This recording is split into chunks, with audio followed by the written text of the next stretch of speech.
Libra, kumusta? So, welcome back sa inyong love reading. Tingnan natin guys ang inyong mga energies, outcome at saka advice.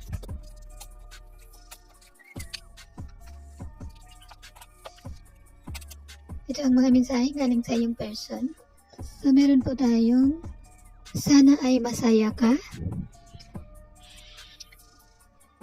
Meron din po tayong ikaw ang lahat sa akin. Ikaw lang ang pinili niya, pwede vice versa. I love the way you carry yourself. Pwede ikaw to na nagustuhan mo siya. Baliktarin nyo na lang kung para kanino. Meron din tayong I am very attractive to you. Pwede maganda ka, siya, gwapo. So, baliktaran energy. Meron din tayong I feel safest and happiest when I'm in your arms. So, kumbaga, masaya siya pag nandyan ka. So, I wish to be like you. Pwede nagme-mirror kayo.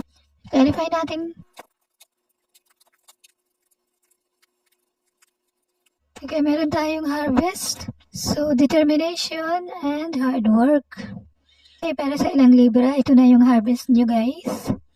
So, pwede ito na talaga yung hinahanap nyo para sa isang relationship. Okay. Meron din tayong ocean. So, yung keywords natin, empowerment. Okay, ito ang pagkakaroon ng self-love at saka self-empowerment. Meron din tayong moon. Sabi po dito, phases, cycles, intuition. Okay, hindi para sa inyong lahat. Pinapairal lang natin yung emotion kaysa pag-iisip.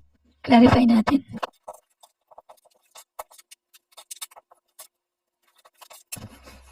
Okay, Libra, meron po tayong 9 of Hearts, 4 of Hearts, 8 of Speed. May person na hindi nyo makalimutan o hindi nyo ma-let go. Ang sabi po dito, ang kalayaan. Kasi may harvest na po kayo. Pwede masaya na kayo na maging isang single. Pwedeng financially and materially abundant kayo. Kaya alamin natin si the ocean.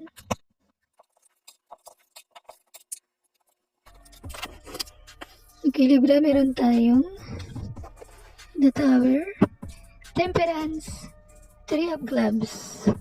Kumbaga, hindi para sa inyong lahat. Parang may nag-iba. Ang ibig sabihin po ng the Tower, halimbawa, ikakasal kayo bukas ng alas 12.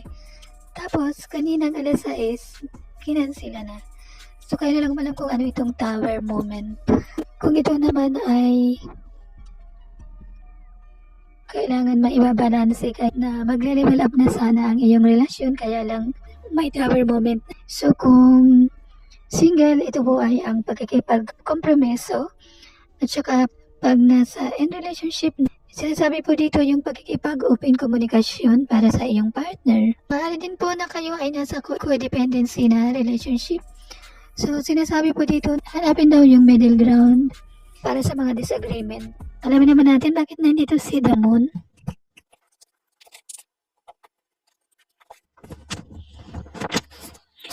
Okay, Libra, meron tayo the Hangman, 9 of Speed, Ace of Clubs. Hindi maliwanag ang mga bagay at saka sabi dito na meron kayong iso-surrender. Pero may bagong umpisa. So ito po pwedeng yung potential person na financially, materially, and emotionally matured. So kayo na lang umalam guys. Libra, ang inyong bottom of the deck. We have Justice in reverse, the Hierophant, the Star in reverse. Ang the Hierophant kasi nagsisimbolo ito ng marriage. Pwedeng asawa mo siya pero lack of accountability or may imbalance. Sinasuggest po ito na kailangan ng self-reflection. Meron tayong energy ni Pisces, Sagittarius, Air, Fire, Earth at saka Water. Love advice. Libra, meron tayong keep an open mind. So your soulmate may differ from your usual type and expectations. So guys, be open mind lang po. Meron din tayong attraction. You attract romantic love by enjoying this moment fully. Meron din tayong let your friends help you. Ask for and accept support from others.